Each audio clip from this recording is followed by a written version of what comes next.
Perfect. Awesome. I have been so excited about this class because, medical astrology is what we're talking about today for our membership. So this is just a private class for our members. And it's helpful. It's not like a topic that you're going to be able to just use and diagnose without any other aspect. We're at a place, I guess, in our history, in our time, that our medical, of course, science has advanced greatly from when we were learning medical astrology. But the ancients, right? The ancients used astrology not just for the day-to-day things and setting up wars and looking at the harvest schedule and all of that. They also used it to illuminate things about the body and the physical health. So Hippocrates, Culpeper, some of the ancients. And then there's some brilliant modern medical astrologers that I absolutely adore and lean on, especially as I have gone through my own health journey lately. So I guess my first thing is to do the disclaimer and say, I am not a doctor. Use this with a grain of salt, have fun, learn something new, see where you can integrate it into your practice as an aha rather than the only thing. And yeah, just be in touch with your medical professionals for diagnosis and treatment. This is going to be the flow. This is a basic beginner intro vibe. It is not for, I mean, I'm not like going to be diagnosing. I am going to go advanced at the end so you can see how you could use it in electional surgery. But I'm going to start out really slow and be very basic, and I hope that this will land with a lot of you guys. But this is kind of the flow. What is it? What are the associations between planets and the body? What about the Bach flowers? What are some techniques? How could you actually apply some medical astrology techniques in your life? And then we're going to look at Angelina Jolie as a case study because she's really easy to observe in terms of medical astrology because she was very public about her choice to have a mastectomy and preventive mastectomy. And so we're going to see why. Just briefly, right? Medical astrology is just a branch of astrology where we're looking at the associations of the body, disease, health with the planetary influences.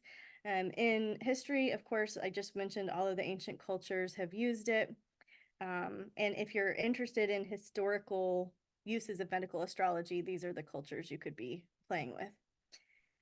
Hippocrates said a physician without knowledge of astrology had better call himself a fool rather than a physician. And I love that. It's like, yeah, he understood the heat and the cool and the wet and the dry and all of that and how those things are in the elements of what we're made of. We are stardust.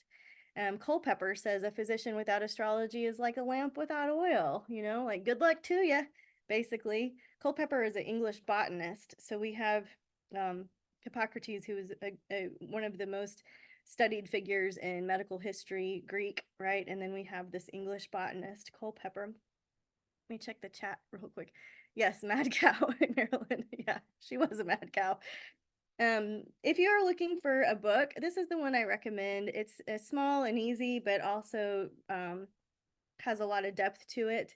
And so Jane Ritter-Patrick, she's a brilliant astrologer, modern astrologer. And in this book, she'll teach you that the planets are what's happening medically, the signs are where the processes take place, the aspects show the different processes that are going on. The houses show what externally might be influencing, and the transits and progressions talk about timing, onset, remission, things like this. Makes sense. You don't have to memorize this, and it's not what every medical astrologer uses. This is just a map to help us kind of the brain relax into this part, which is the fun part. So planets and health. Maybe I put too much on one slide. I don't know. But if you think about the sun is our vitality, right? The sun represents our health, our identity, how we shine.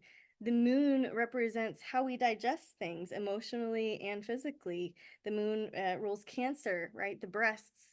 The moon rules how we receive nourishment, right?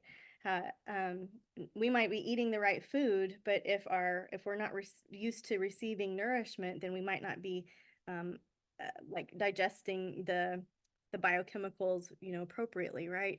So nourishing and digestion has to do with the moon. Mercury, I love teaching people that Mercury rules the nervous system. So Mercury, yes, it rules the mind, and yes, it rules the lungs. Mercury rules Gemini, so we're in this part, and you'll see in the signs, it's a little bit easier. We're basically going head to toe. But Mercury is right here. There's a duality to Gemini. There's a duality to your lungs. There's a duality to your shoulders and your hands and your wrists. This is all Mercury stuff. In addition, the nervous system is Mercury. So if you are afflicted mentally, mental health, anxiety, depression, if you are afflicted and stuck in fight or flight or freeze like I have been for a lot of my life, this is a Mercury tonic. Like this is something to look at through the lens of a Mercury. Venus is the lymphatic system. It rules our veins, anything that's kind of soft and squishy, also the thyroid. Mars, you think about ruling Aries and co-ruling Scorpio, and being hot and bloody and inflamed. Mars also rules accidents and infections. So if you're seeing a transit with Mars and you're having an infection going on, you could kind of see when it might break up. And it's really interesting once you start tracking it. Jupiter rules our liver. If you think about Jupiter ruling Sagittarius and the hips and the thighs and the sciatic nerve, Jupiter, the planet of abundance, fats make sense, excess makes sense, overdoing it, things where we are overweight or over like eating one thing at a time. Saturn is the opposite. Saturn is when something is bound or constricted or tied off, right? Or slowing something down.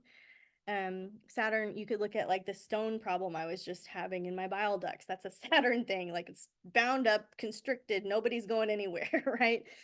And then Uranus, right? Uranus is also something that I've worked through lately. Uranus is the tower card. So spasms, things, muscle spasms, things that are unpredictable, out of control, very much like surprise elements, things you can't count on, things you can't see coming. Did I say accidents already? Yeah, Mars and Uranus accidents. Neptune would be when we are sleepy, when we're in a dream state, when we're in a drug-induced state. Challenging Neptune would be like with drugs, right? Like I always want to be careful. This weekend, in case you didn't get the newsletter, Mars and Neptune are conjunct, and I believe it's going to happen again in July. I have to double check my dates. But that can be when there's a problem with Neptune, right? When there's a challenge to Neptune, it can be when we can't quite put our finger on something, when it's hard to diagnose, when it's just beyond what we need. This could be accidents that happen in our sleep. I'm not trying to scare anybody. Please don't use this against yourself. I'm just trying to teach you some ideas of how these combos could show up. But if you have some strong Neptune thing going on, it can be very hard to diagnose. And that might be a time when you're just spinning your wheels because you're going doctor to doctor and nothing's working, right? So it's not that you should stop, it's that you should be aware that a second opinion might be very, very useful. Pluto co-rules Scorpio, and Scorpio and Pluto eliminate. So these are the elimination organs. It's the sex organs as well, the bowels, and Pluto represents death and rebirth. So this could be a death of cells, right? This could be good. If you have cancer cells, you want them to die. And these are, this is just an initial glance at planets and health. Kind of cool, right? Kind of cool. Makes sense too. The houses in health. So this portion, I really lean on the work of Kira Sutherland. She's an Australian photographer, no, astrologer that I really like. She's an excellent health astrologer. If you're trying to get a health astrology appointment, I recommend going to Kira first. She's amazing, and she's I believe, a naturopath. So she's studied in medicine, and astrology is a layer for her. It's not her first, it's her second layer. And so anyways, she is who is saying that there are some houses that are not so prominent. So it's not that they mean nothing in health astrology or medical astrology, it's just that they're not that prominent. So we want to find those elephants in the room. So something going on in the first house, right? First house rules Aries. So the head, the physical body, stress, and the adrenal system, right? And so of course, I have remedies for all of these too. So if you're like me and you have your little own journal going, we're going to talk about remedies later. The second house, right? This is where you find people have value around their food or their body. This is where you might see things like eating disorders. This is where you might see people that aren't willing to spend a lot on money, on food, or where they're willing to just blow the whole budget and make sure that they have highly organic foods and things like this. We're going to skip to the fourth house, which rules home and family, right? So when you think about medical astrology and you think about what do we eat and how do we move our bodies, and that those are sometimes inherited from our family of origin or the people that were our caretakers. And so if you've got something going on with fourth house, an antidote can be soul food. It can be something that your mama cooked, right? I mean, that's what I want when I'm not well. I want cheese grits with hatch chilies in them, right? Maybe not the best thing for me, but it actually might be the thing that makes me feel the best, right? Because it's like, oh, it's just this thing that reminds me of home. So what are your soul foods? Knowing what those are can be really helpful. The fifth house, right? If you think about medical astrology and eating and supplements and things like this, the fifth house is creative and it needs a little flair. So getting creative with your health, doing something special with what you're cooking, seeing the celebrity doctor, right? These would be fifth house type things you could play with. Sixth house rules health and disease. So if your first house is your chart ruler, your sixth house is your health ruler, right? So what planet, I mean, excuse me, what sign is in your sixth house? What sign is in your sixth house? And then what planet rules that sign? That's your health ruler. Mine's Venus. I have Taurus in the sixth house. So those of you guys following astrology, Jupiter and Uranus are in Taurus right now. And I've had spasms that are big that threw me in the emergency room several times, right? That's a Jupiter Uranus sixth house thing. And then you can also see, so Venus is my health ruler, right? So you can also start to associate what's going on to my Venus. What are the transits occurring to my Venus? So maybe more of this will gel as we get through it. But sixth house is the main house in medical astrology. If you're not looking at any other house, look at the sixth house. It's the one that you need the most. And if you're going on your exploration of deeper nuance, then here, this is the other houses are here for that. You think about the eighth house and genetics and genes and DNA. I have Cancer in my eighth house, and I am in a eighth house year.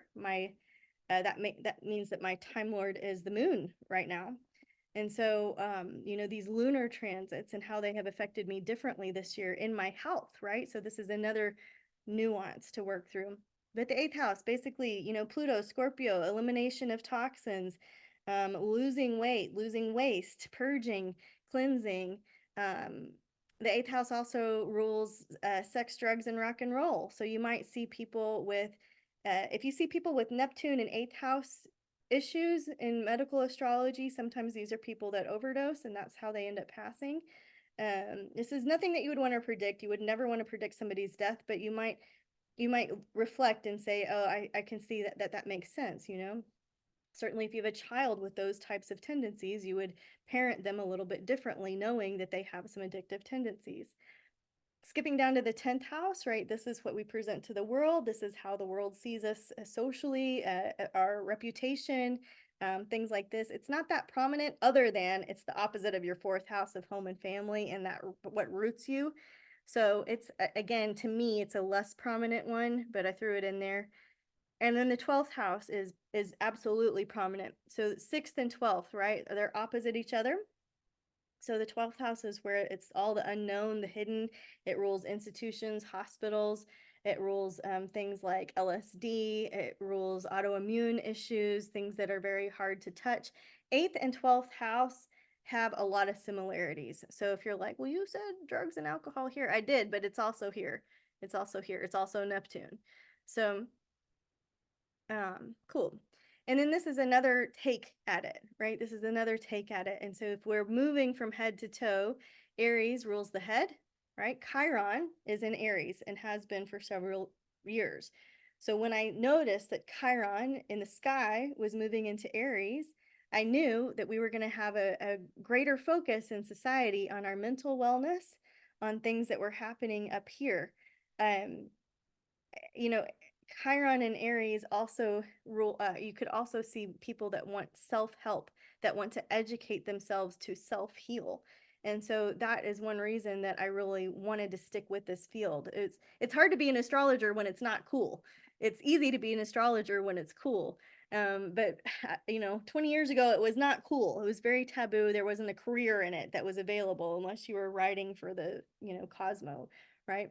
So I'm just trying to insert some stories, so maybe some of this will land differently. So Aries is the head. I have a client with Chiron and Aries, so she's having her Chiron return. We were at a group reading. I hosted a retreat in Blanco, and afterwards I just said, "Hey, I'm concerned about. Actually, I'm kind of concerned about your head. Is there something going on here? I saw a square. I saw some things that kind of underlined it for me, and I said, I'm just nervous about your head." And she said, "Yeah, I had an aneurysm last week." And so you'll start to see that this inflammation and things going on in this space. I didn't have to say brain or eye or any, you know what I mean? I just knew that this area was going to have some kind of jolt to it, and she confirmed that for me. Lisa's Chiron is your sixth house is Aries and house is Chiron. Okay, so Chiron is in Aries in your sixth house. Got you. Yes, and so we can never take these things out of context of the greater chart. So it's good for you to note that, but then also let's see what else is going on. Taurus, so we go down the body. Taurus rules this part, our neck and our throat. Gemini, our shoulders, arms, hands, fingers, lungs. If you think about Gemini and the multitasking, multi-talented, able to do many things at once and needing that use of their fingers and their hands and their breath work, right, to do some kind of expression, that makes a lot of sense, right? Gemini rules air, is an air sign, doesn't rule air, but you can see that it's an air sign here too. Cancer, breasts and belly, fertility, the Empress card, right? Makes a lot of sense. Leo rules our heart and our spine, ruled by the sun, how we shine forward, Care Bear stare. Virgo rules our small intestines.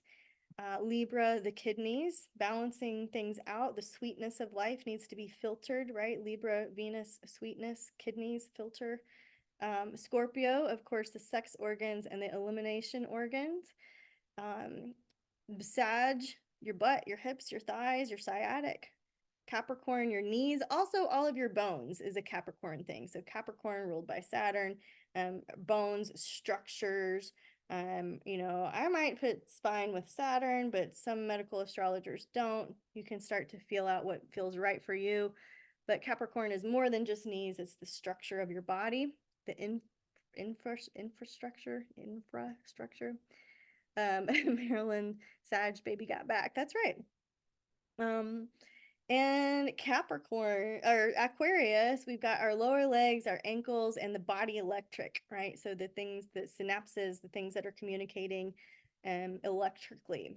Pisces rules feet and our ankle bones. I always think that's a weird one to understand. Pisces is ruling our feet. You can think about biblically how Jesus, people would wash his feet, cleanse his feet, anoint the feet. There's a spiritual component to keeping your feet cleansed. If you ever read, did you guys read the Anastasia series? It's the Ringing Cedar series. Man, if you need a summer read and you don't mind veering off into, is it fiction, is it nonfiction? I love that series, mostly because it takes place in Siberia, which is where my heritage is. And it's a true story, but you like, is it? And so I mean, she sleeps with the bears in the forest, and I don't know. But she's got this lover, Vladimir, and he's the one that's writes the thing, and he's a real person. There's a real website. How true it is, it's probably not. But one of the things that I took away from that book is how they garden in their dashas. And how they garden, one of the ways that they garden is they will put the seed in their mouth. Okay, so under their tongue, they're informing the seed of what their body needs through saliva. So they're putting seeds in their mouth. The saliva is like, hey, little seed, this person is deficient in iron. You're going to grow up and be an iron producer. And then they also soak their feet in water, which is my point of this Pisces spiritual connection.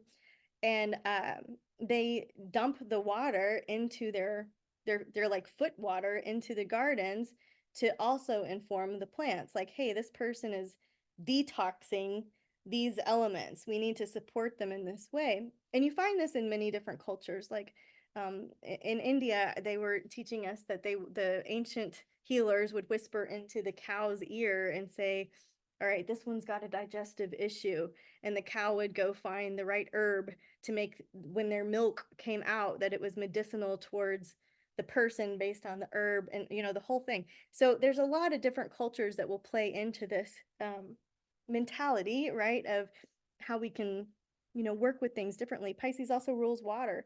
So I don't know, dump your foot baths out in your garden, see what happens. I do. I mean, I don't do it in my eating garden, but I do it in my my house plants, and they're alive. So I don't know if it makes any difference, but it is part of the folklore that we embrace with things like medical astrology. I'm not going to go through this whole slide. If you want to take a screenshot, please do. And just know that if you guys, have you ever read the Bach Flower Remedies, his first, or his only, I don't know, his main book is the 12 Healers.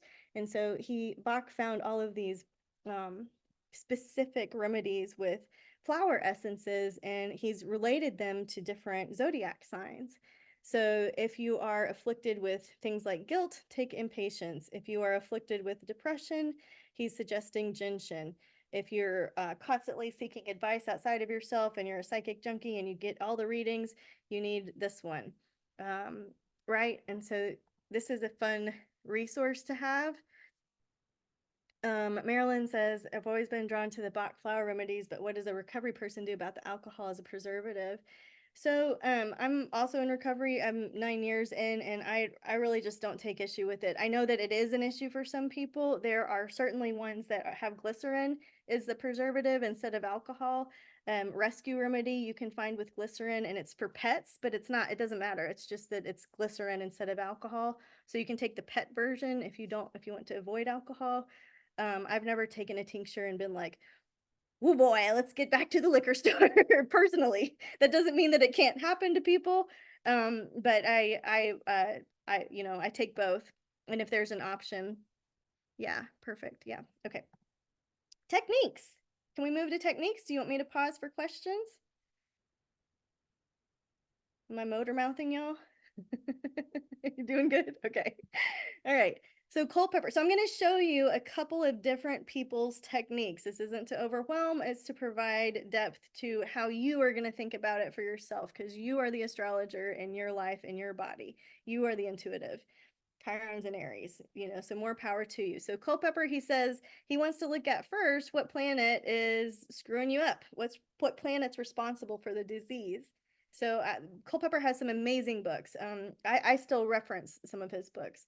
And then he wants to know what body part's afflicted, and then he wants to treat the body part with a medicine that either has the same quality or the opposite quality. And so you'll see in the literature in medical astrology that if it has the opposite, if you need to treat with the opposite quality, it's called antipathy. And if it's the same quality that you need, it's sympathy. So think about it like this. What's a good example? If you have a water moon, okay, like me, you have a Scorpio moon, and you've been crying all morning, like me, right? And you're emotional, right? And you have this quality about you. Do you need to treat with something that's going to trigger the tears? Probably not. If that person's been crying all morning, you need to treat with something that's going to dry it up, help them get grounded and practical. So now if they have a water moon and they haven't cried and they haven't accessed their emotions and they're way detached from feeling anything, then you're going to treat with water. So I have notes and hints about this in my digital astrology calendar. So for example, like when the moon is in Aries, when the moon is in any sign, I've given notes about diets and herbs that correspond with that particular sign. So for example, when the moon is in Aries, it's associated with spice, with things that are hot, with things like cayenne, right? With things that elevate, that get the blood flowing. But if you are a hot-natured person, you don't need to be taking all the cayenne in the world, right? You need to be cooling with cucumbers, with watermelons, with watery cooling things. So this is where you need to know yourself and just do a little self check-in. Am I hot? Do I need cool stuff? Am I wet? Do I need dry stuff? And vice versa. Does this make sense? So when you're treating and you're looking at treatment lists, you need to also intuitively understand, do I need to support this person and overload their water moon with water because they don't have any and it's their nature? Or do I need to help kind of dry things out for them? And so Culpepper really helped us understand that through the plant world, anyhow. Um, Kira Sutherland, the Australian astrologer that I mentioned, these are her 9 steps that she teaches. This is what she goes through. And so she first does a little graph of the elements. And I teach this. This is you guys that are doing my certification, you know how to do this. So you go through the elements and you just say there's 5 water planets, 3 earth planets, whatever, right? You do it with the modes too. There's 2 cardinal planets, 1 fixed planet, whatever. She wants you to look at the sun and the moon. These represent the right and left eye. The sun and the moon will also be part of how she looks at a person born male versus a person born female. And so this is part of her interpretation as well. She looks at the ascendant at the first house. She looks at the high leg, which I really restrained myself from teaching you guys because it is I mean, it's a complex, like it's like a math calculation, and it starts to take it like way off into this other thing. But if you see high leg, right, there is a specific math calculation, and it is something that she uses when she's treating and diagnosing people, and it is very medical astrology advanced work.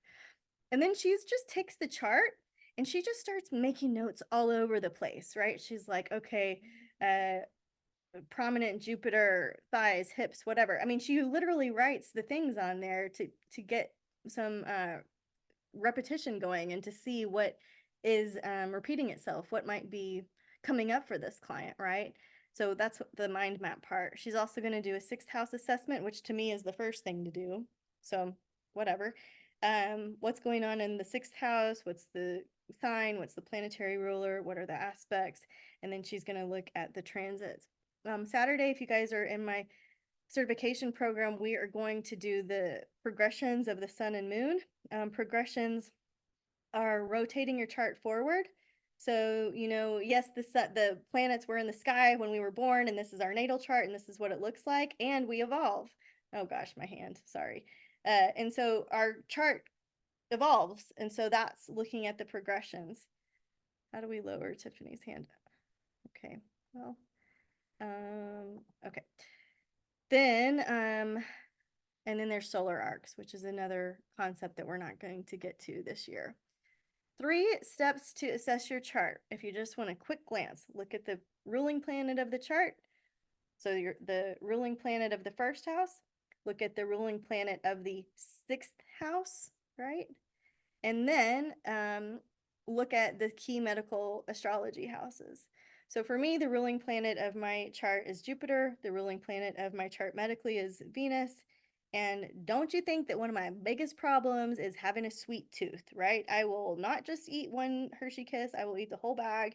I will not just have a cup of ice cream, I will eat the whole freaking thing. Jupiter, more, excess is better. Venus, sweet tooth, right? Pre-diabetic, right? Like there's lots of you can see it just from those 2 things. You could tell me something about my health style or why I have overcome a sweet tooth or why it was hard to overcome a sweet tooth, right? And then you could go look at my 4th house, my 6th house, my 8th house, and my 12th house and tell me more. So there's a quick and easy, sweet little way to handle looking at somebody's chart medically speaking. And then you want to decide if you want to treat by overloading the thing or doing the opposite thing, right?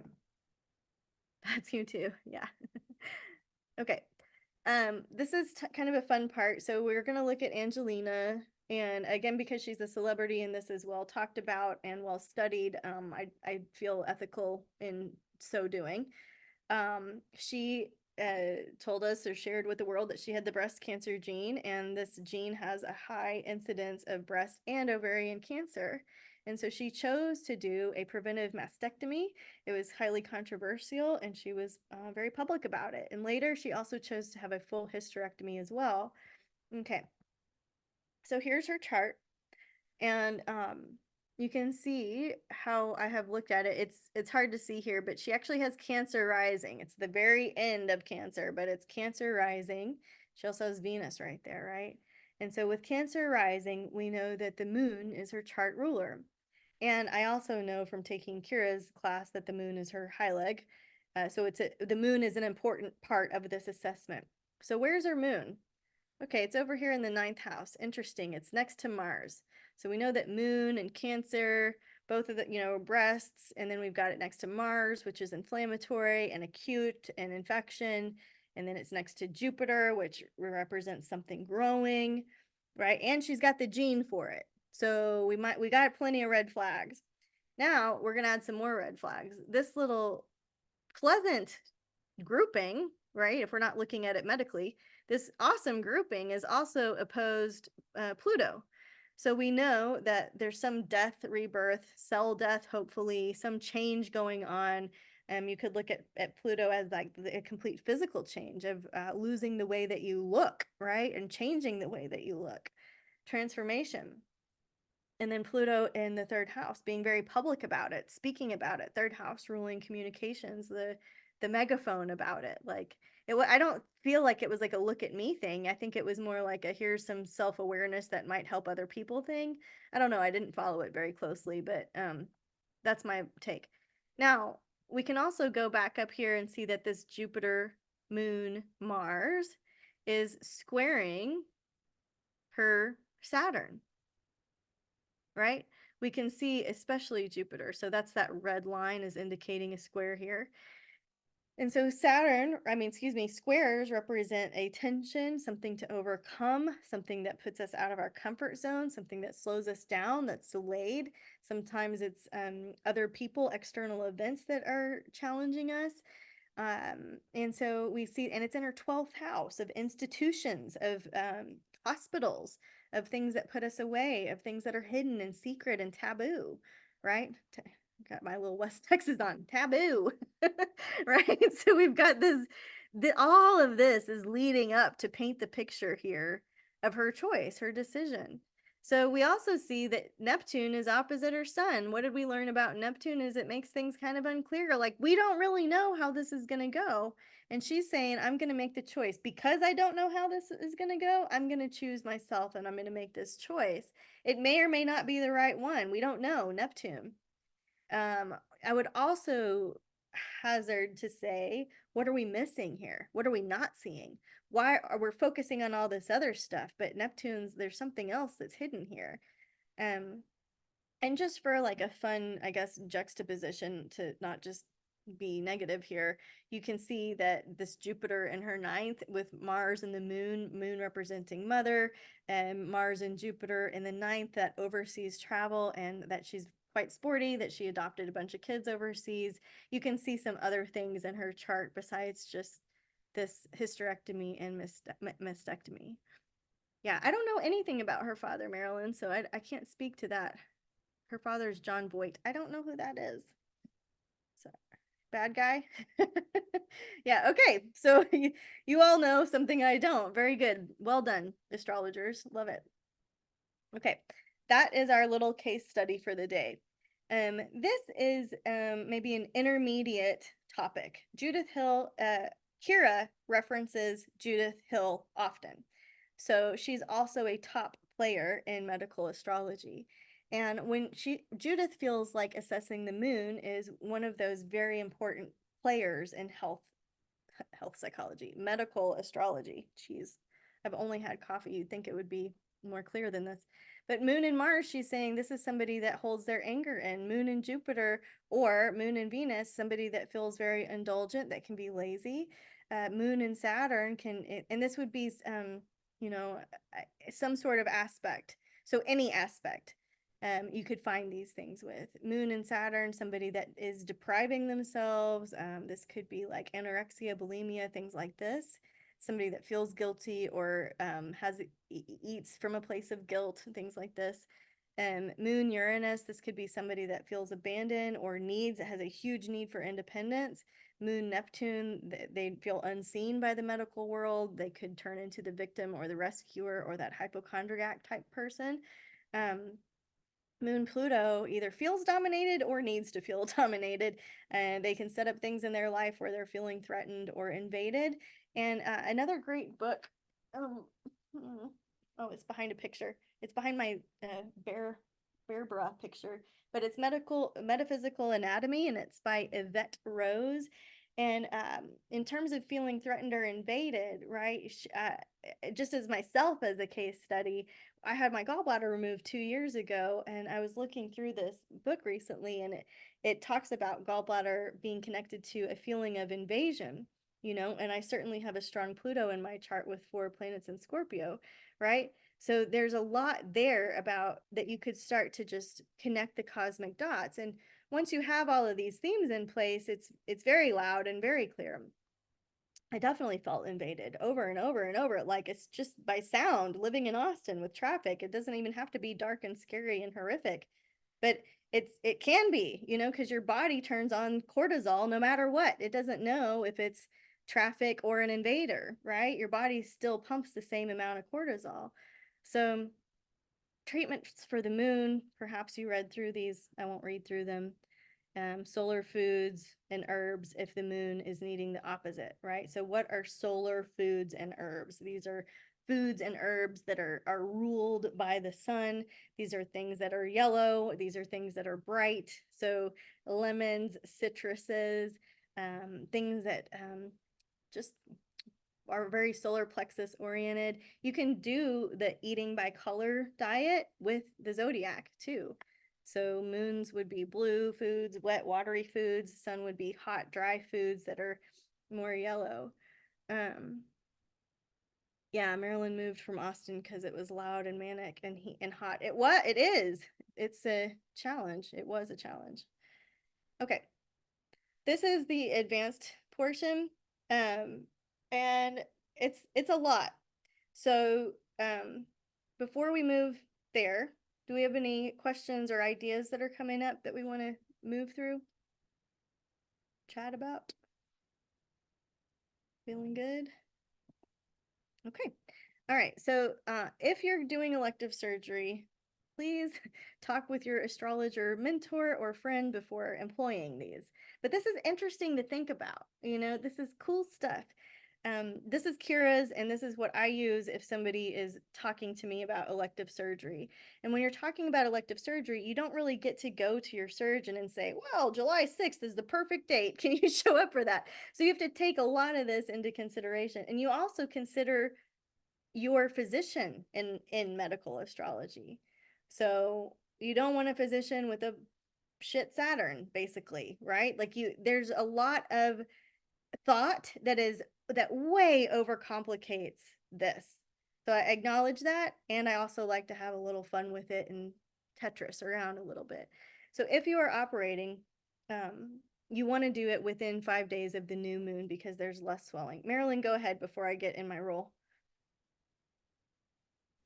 I'm just going to unmute. Just a couple of observations. First of all, yeah, I was really dysregulated by the Austin traffic and heat and everything. And it's really funny. And it had been brewing for a really long time, for years. And so I moved to a slower community in the damp cold. It was almost like I went to an extreme because now I live in the Pacific Northwest, but I really like it. But it does have its challenges. I'm thinking it causes inflammation in my joints. I've noticed that. So it's really interesting. And also, I did not think through my carpal tunnel surgery, and I had it kind of woke up to the fact that I was having it on the Leo full moon, and I'm sitting there on the gurney about to be wheeled in, and I'm like, oh my God, who does this? And it was real traumatic, and I'm eventually recovering, but I was really kind of freaked out when I realized what I had done. Yeah. as they're wheeling me in. And yes, it's been a slower recovery, but just to add something to your philosophy of don't use astrology against you, once I realized that connection, I just focused on like, I'm going to heal and taking really good care of myself, and it's fine. So it's not like permanent damage or anything terrible happened. Yeah. I just made an interesting decision without thinking it through. And Hmm. then the last thing I want to say is with Angelina Jolie, my observation, and without knowing anything about her relationship with her father, but I wonder what the relationship is between her fear of death and the extreme measures she took to eliminate the possibility, like an aspect of control as it relates to her feminine. That was a connection I saw, and I wondered what if there was anything like that in her chart. Yeah. Later rabbit hole, I guess. But that's all I wanted to say. Thanks. Yeah, thank you for sharing. I have a client that really taught me a lot. Which I think he borrowed from the guy that wrote Sunshines, but it's like sometimes you got to fly over the Bermuda Pyramid on Friday the 13th at midnight. Sometimes you just have the surgery when you have the surgery. So, in that, like, I remember going in for gallbladder surgery and I saw my mom and all four of my grandparents. And I thought, well, that's it. They're here to take me to the other side. I'm dead. And I probably was near death at that moment. But this was a couple of years ago. And I did not do any of this. It was just like I had to go when I had to go. And so there are lesser surgeries that you can be more choosy about, right? Especially if it's cosmetic, things like this. So I had a melanoma, right? And they're like, you have to come in tomorrow. This is growing. It's life threatening. You have to take. And my uncle died from melanoma, so I took it seriously. So I didn't pick out an elective surgery date. I just went, right? But if you go on a date that it causes more swelling, you just handle it differently, right? So if you're going to operate within 5 days of the new moon, that's what you want. You want to find a new moon and you're going to have less swelling. If you have a full moon, you're going to have more blood, more swelling, more fluid, right? Things are expanding. The tides are high, right? Moods are high. And so you just think about the full moon as just being that bloody swollen moon and not an ideal time to poke in, right? So you also don't want to operate in the if the moon is the same sign as your sun or moon. As a Scorpio, I wouldn't want to have an operation with the moon in Scorpio.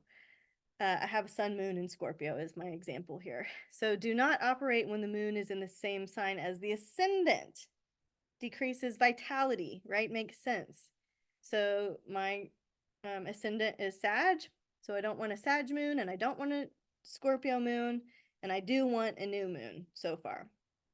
No surgery when the moon is in the same sign as the body part being worked on. It's like, is there ever going to be a time? And yes, there is, and there's an order of operations for this. So let me just get through the babble part of this, and then we'll deconstruct it a bit. Um, you don't want surgery when the sun is in the same sign or the moon is in the same sign of the body part. So if you're having breasts removed, you don't want the sun and moon in Cancer, right? If you're, it's best to have a fixed moon. So what are the fixed signs? Scorpio, Taurus, Leo, Aquarius, right? So you really want a fixed moon so that the thing sticks. You don't have to go back and do it another time. You don't want to do surgery while Mercury is retrograde because of there's just, communication problems, delays within your own body, right? And within the team that's working on you. And the planet representing the medical condition should not be retrograde or square. Good. No surgery if the transiting moon is in a hard aspect, right? Opposite, conjunct, square to that person's Mars, Sun, or Saturn. So when do you want to operate? When the moon is happy with Jupiter and Venus. Other considerations from Kira, she says don't do surgery 2 weeks before or after any of the eclipses. I agree with that. No surgery while the transiting sun is in the 6th or 12th house next to Saturn, the south node, which is death, or Mars, right? So if you've got the sun crossing over the south node or Mars or Saturn, that's really not a great omen. The sun crossed my south node in my third house, and that's when my computer died, right? For example, right? For a bad example. It's common to see people with that are having Mars transits going on in their eighth house. It's common to see like that's a time when people get surgery. Like some shit's going down when Mars is transiting their eighth house, and it means like it stimulates them that they need to have some changes made. Or that an accident may happen. So you want, if you're accident prone, if you spill stuff, if you leave the oven on, if you leave the iron on, like I don't know how I've made it this far, but these are the things that you should be especially aware of with Mars transiting your eighth house, right? This is when accidents can go really, really wrong. Um, the outer planets, you just don't really want bad aspects to them. If Venus is transiting the eighth or the 12th, we like that, not Mars. If Venus is transiting the 12th, it's said that you have guardian angels watching over you. And the third house shows, is this patient going to recover or not? So, what is your third house mindset?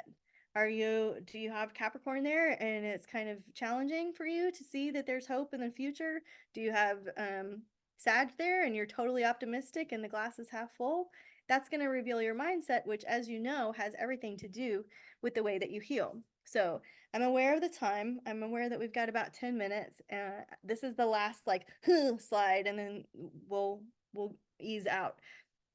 Um, Kira also says that transiting Jupiter in the 12th can be good. Just watch out for big expectations or being overly optimistic.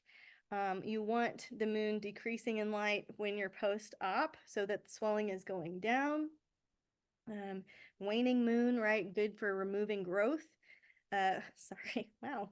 Hello, spelling. Early waxing moon, good for surgery when you need to grow tissue. Eye surgery. I wrote my notes. I don't know. Don't believe me on this. Skip the eye surgery one. I wrote it both ways and then I looked it up and then I went down a rabbit hole. It's helpful for the sign governing the body part to be receiving good aspects, right? To have good things happening to them. You don't want to do surgery while the moon is void, of course. And oh, another little, I think, fun fact is if you think about Uranus being very unconventional, radical, rebellious, technology, and if you have a client or somebody that's having um, problems getting pregnant that wants to get pregnant, right? You could use these non-traditional Uranian techniques at a time when Uranus is transiting their fifth. Now, Uranus takes forever to transit, so not everybody's going to get that transit. But if you happen to be that person, then IVF could really work for you on the first time. So these are things to like, how can technology, how can robotics help me? What's Uranus doing to help me? Not just bracing against Uranus's spasms and tower card, right? But how can I actually employ this in a new way that's helpful? Kira says, if that overwhelms you, just look at the moon transits. And this is the order of operations, right? So you're going to print a list of the sun and moon transits to the client's natal chart. So what is the sun doing? What's the moon doing? And then you're going to list all of the new and full moon dates. This is easy because you can cross a lot of dates off for you. You just kind of want to focus on the 10 days around the new moon, 5 before, 5 after. So now you have a lot of dates that aren't going to work and you can narrow your search. You can also easily knock out the Mercury and Mars retrograde dates, and then you're going to go through and look for those positive dates with some of those markers. You're not going to ever find a perfect date. There's going to be something wrong with it. This is for people that are still in their kind of beginning stages. This is an elemental chart, and so this is how Kira grades these things. I meant to move this to the beginning of the slideshow. I'm sorry. But this is how she offers a point system for what's most important to look at. So the sun, moon, and ascendant are more important. You can see what's less important according to her. And so you can assign, and this is actually, that laid out like that. So you can see what it has the most weight, right? So if you have a bunch of, if all of these are fire signs and all of these are water signs, it's still going to be that these are the more important signs. So what is the most important thing? Where is the elephant in the room? And this is how you can assess that. I think there's just two more slides here. So Jane Ritter Patrick, that blue book on medical astrology that I really like. It's very thorough and also very succinct and easy to get through. She says you can use planetary days and hours. There's an app I like called Planetaro, and it's $9 and it's good for a year, and I love it. It gives you can also calculate the planetary day and hour by hand, but hey, it's easier to just look at your app. So, your planetary days are easy. Sunday ruled by the sun, Monday ruled by the moon, Tuesday ruled by Mars, Wednesday ruled by Mercury, Thursday Jupiter, Friday Venus, Saturday Saturn. So, are you going to schedule a surgery on a Mars day? Probably not. Great, right? Are you going to schedule surgery on a Mars hour? Probably not. Great. Are you going to schedule a cancer removal on a Jupiter hour? Probably not. I don't want things to be growing. I want them to be restricting. So these are ideas for consideration. You want to consider if planets are in their detriment or in their fall, right? If they're happy in the sign that they're in. Venus is about to be in her throne in Taurus soon.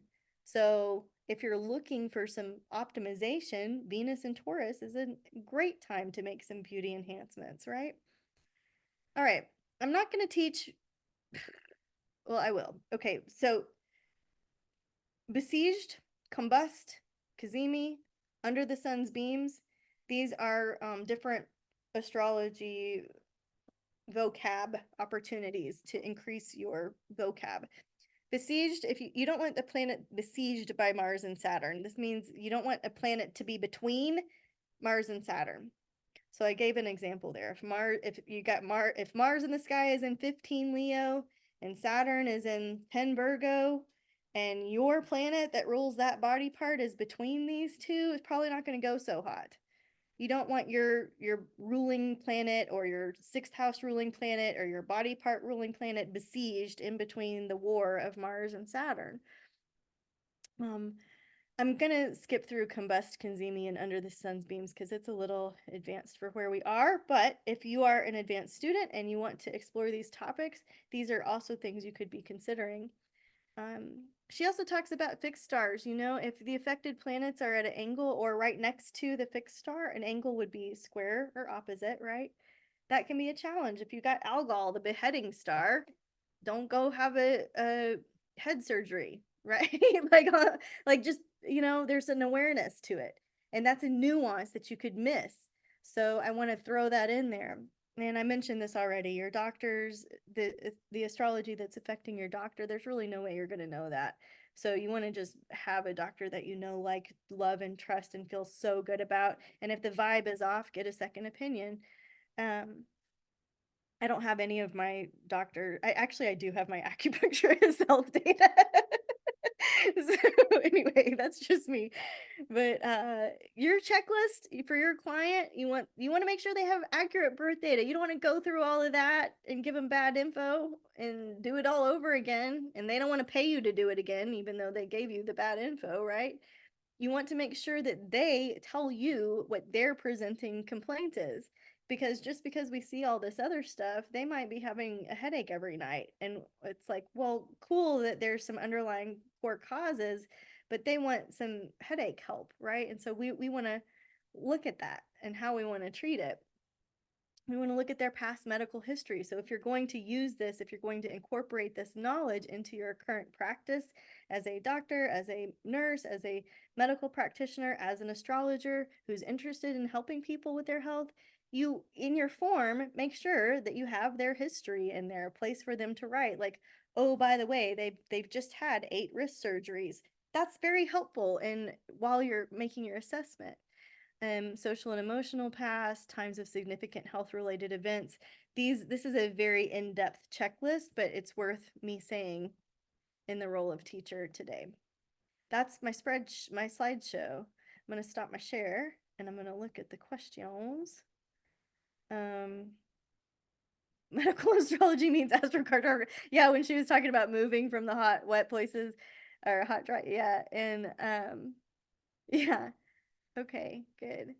All right. Well, I'm glad I stopped where I did because I I could talk about medical astrology all day. We could go into all kinds of case studies, and I've been collecting case studies. And I think I'll do the case studies as just like a YouTube thing that everybody can watch. So if this interests you and you want to go back and look at case studies, then I have a great resource because unfortunately, I have a lot of people that have very interesting health uh, issues. So, what do you guys think? Did you learn something new? Kind of fun? Okay. All right. Well, off to the bees. I'm going to somebody's apiary to help with their 5 hives. So I'm gonna go back and get outside. And I was looking forward to this so much. So thank you for coming live. I realize it's during your work break. And yes, I really appreciate you guys being here. And we'll see you soon. We'll see you next time. And my certification students, I'll see you tomorrow if you're coming. All right. Love you. Bye.